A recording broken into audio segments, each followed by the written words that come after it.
Many people who get drawn into destructive relationships, from domestic to professional to ideological, often find that the destructive behavior only emerges sometime into the relationship. We find ourselves in a spin, struggling to recognize the people we thought we knew. Unfortunately, by the time we get our bearings and realize what's going on, it's sometimes too late to extract ourselves straightforwardly. We might have formed social connections that are tough to untangle, made commitments that are difficult to break. Be great, wouldn't it, if before we got involved, we'd had a list of clear, unambiguous warning signs to watch for. Red flag has become a common term for attributes considered to be indicators of bad actors, but there are problems with the concept. One massive issue is overuse. The term red flag gets applied to a ridiculous range of traits and behaviors. Some of the more absurd examples I've come across include not paying for both parties on a date, no religious belief, a love of classical music, being an only child, having the wrong kind of phone. These kinds of false red flags can arise from individual prejudice or, on the group level, tribalism. Attributes are labelled red flags not because they signify any actual threat, but merely because they don't conform to personal preferences. More credible lists of red flags feature manipulative tactics known to be associated with genuinely destructive, exploitative individuals and groups, including various superficially positive behaviors designed to reel targets in. For example, love bombing, showering targets with attention, affection, and praise. Or mirroring, professing similar interests, beliefs, preferences, and experiences to create an illusion of connection. But even here, things are far from clear-cut. Many people have commented to me over the years that these well-documented kinds of red flag behaviors are commonly exhibited by innocent parties. Someone I'll call Jason, who was love-bombed by members of a deeply damaging group, said he became convinced his ferociously friendly new neighbours would one day reveal some murky agenda. After a couple of years, he realised they were just genuinely warm people. But for Jason, it raised a very reasonable question. How do you tell the difference between harmless and harmful love bombers? The same question holds for mirroring. Years ago, in a group interview for one of my first counselling courses, we were asked to organise a hypothetical group meal. It was a completely arbitrary exercise designed to see how we interacted. Someone suggested everyone should shout out their favourite dessert. I said zabaglione, which is an Italian alcoholic whipped custard. To my surprise, the next person also said zabaglione. So did the next, and the next. Only the fifth person chose something different. I've jokingly called it the zabaglione effect. It stretched credulity to believe this obscure dessert was such a universal favourite. And indeed, one group member later confessed she just said it to help us get to a group consensus.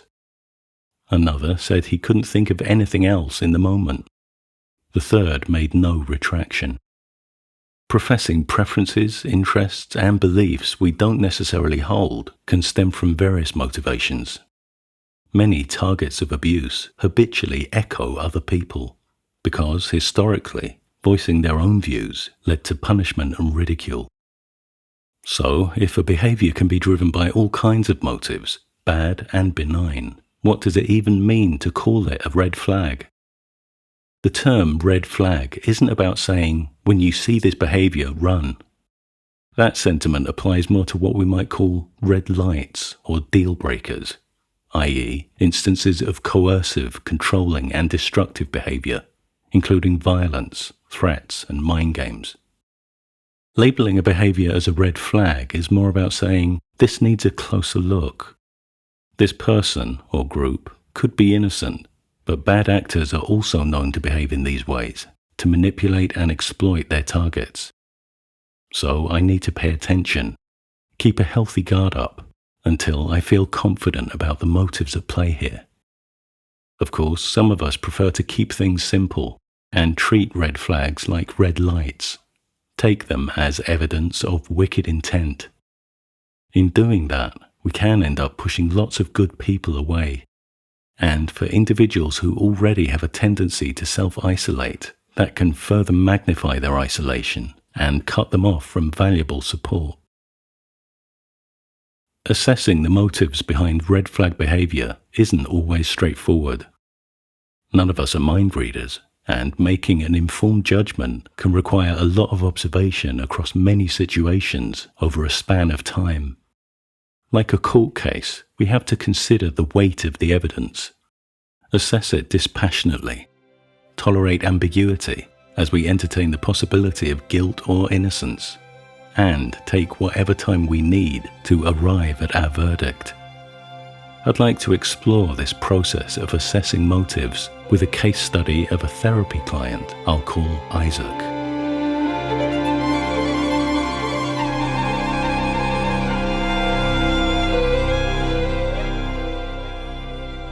Isak came to therapy following a couple of abusive relationships.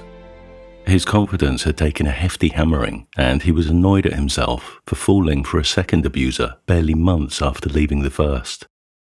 He'd thought he was on safe ground because the second one was so different. The first, Sam, had been gentle, humble, intellectual. When Jake came along, he seemed the total opposite: playful, excitable, goofy. But over time, Jake's behavior changed, just like Sam's had, becoming fiercely critical, controlling, and coercive. When we've had damaging experiences with an individual or group, we sometimes avoid people who appear similar in terms of basic temperament. But by focusing on surface presentation style, we can miss deeper patterns. Despite their apparent differences, Sam and Jake employed very similar tactics. As we explored these tactics, Isak saw how Sam and Jake had swiftly forged a false sense of connection. But he still had a hard time seeing their behavior as red flags, because he'd seen it before, in his very first relationship with Greg.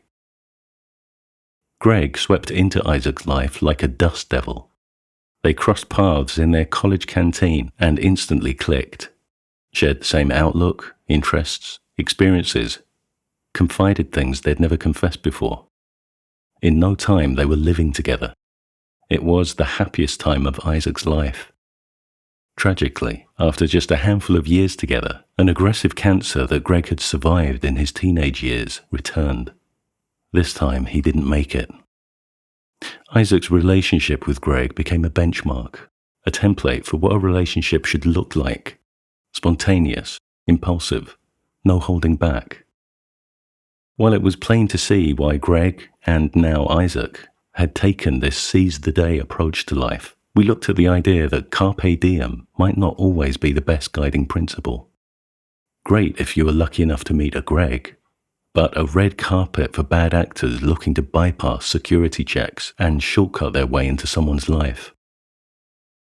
A few months into therapy, Isak revealed he'd started seeing someone called Devon. He hadn't wanted to talk about it until now because he thought analysing it would kill it. They'd met one lunchtime at a park near Isak's work and instantly clicked. Things went well for a few weeks. They'd had some great days out and found they had tons in common. Recently, Devon had organised an amazing weekend break to Europe. But on their last night, the mood changed when Isak suggested they should take things slow. Devon became suddenly distant, and Isak feared he'd ruined everything. We hit rewind and reviewed the events in more detail. Sitting in the park one day, Isak's joined by a passing jogger, Devon. They get talking. Everything Isak likes, Devon seems to like too. Same music, same films, same food. When Isak mentions he's always wanted to visit Berlin, Devon says it's been his dream too. Isak said it crossed his mind that Devon might be trying to mirror him, but he'd spoken so fluently about their mutual interests. He then reminded himself that Sam and Jake had too. Isak and Devon exchange phone numbers. Over the following month, they go for drives out to the countryside and the coast. Isak now remembers that Devon commented on his shirts and bought some in a similar style.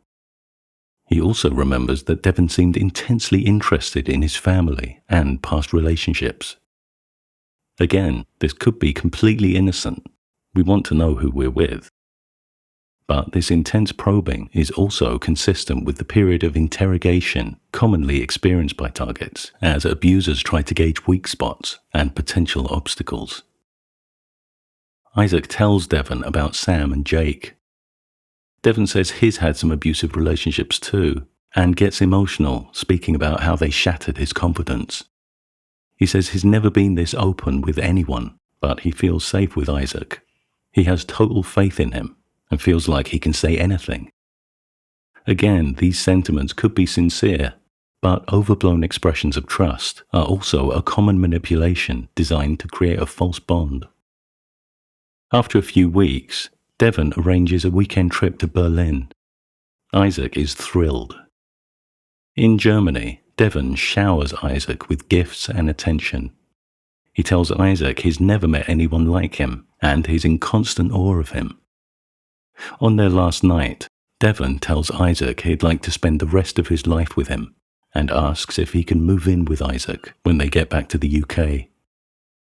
The rush to commit is extremely common among bad actors, from abusive partners to abusive ideological groups to online scammers.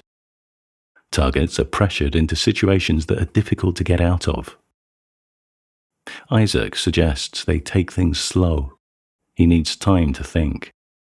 Devon says he doesn't need any time. He's sure. Isak says he wants to be sure too. It's worth underlining again that all these behaviours, mirroring, interrogation, love bombing, overblown statements of trust, rushing to commit, can spring from benign motives. Some people are just impulsive and enthusiastic, like Isak's first partner, Greg.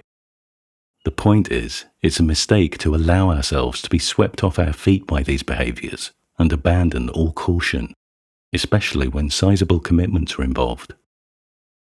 In the morning, Devon is cold and distant. After a bleak taxi ride to the airport, he says a breezy goodbye and leaves Isak to catch his flight. Devon's dramatic mood swing shows a chilling ability to switch off the sunshine. The honeymoon is definitely over. But going over the events with a clearer head, Isak begins to wonder how real the honeymoon was. Between this and the next therapy session, Isak doesn't hear from Devon, although he knows Devon has been active online. He recalls that Sam often subjected him to silent treatments when they lived together, sometimes ignoring him for days. Isak remembers it felt like being physically starved. With Devon's mood swings and use of punitive silence, the red flags are now giving way to red lights. Isak starts imagining life without Devon. In the next session, Isak reports that Devon sent him an email saying he didn't believe Isak ever wanted a relationship and that Isak had just used him. He made it clear the burden was on Isak to prove his intentions. Isak recalls similar dominance tests in his relationships with Sam and Jake. It was always Isak who had to prove himself. For Isak, Devon's email is the tipping point. He sends Devon a brief terminating reply and blocks him. Over the next few sessions, Isak wrestles with ambivalence.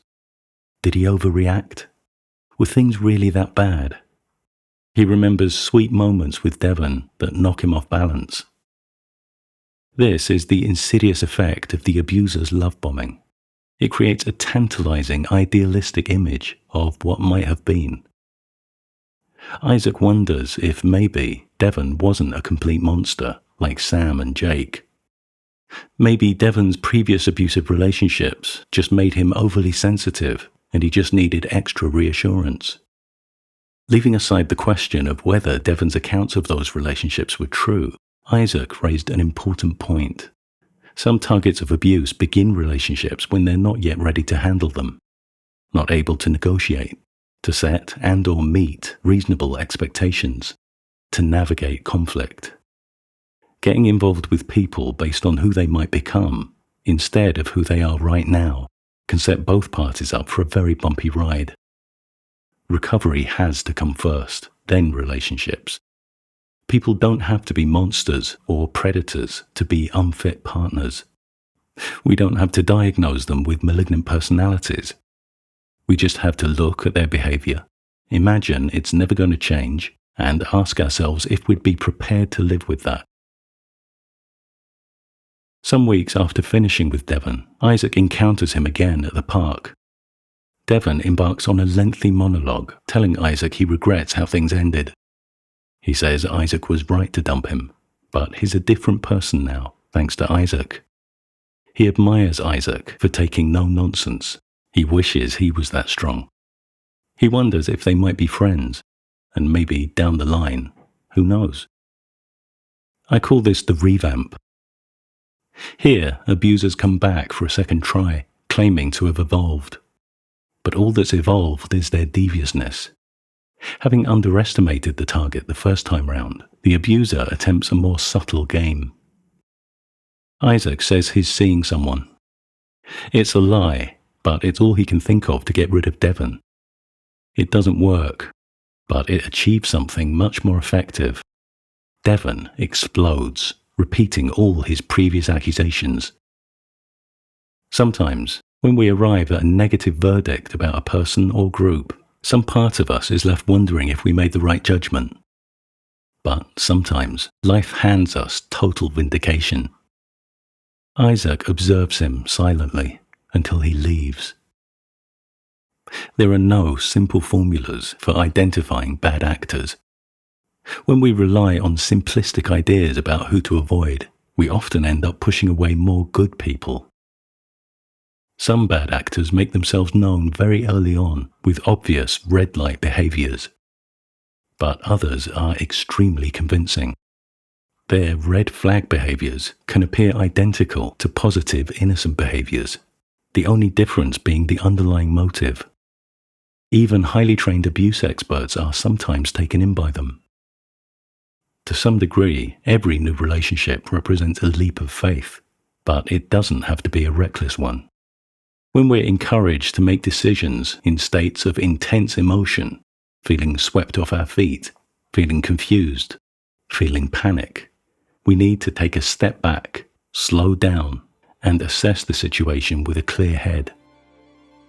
As Isak's story illustrates, we also need to scrutinize ourselves. The more we fill our heads with magical, idealistic notions about relationships, families, life, the easier we are to exploit by bad actors ready to promise us that magic. If we want to see their red flags clearly, we need to remove our rose-colored glasses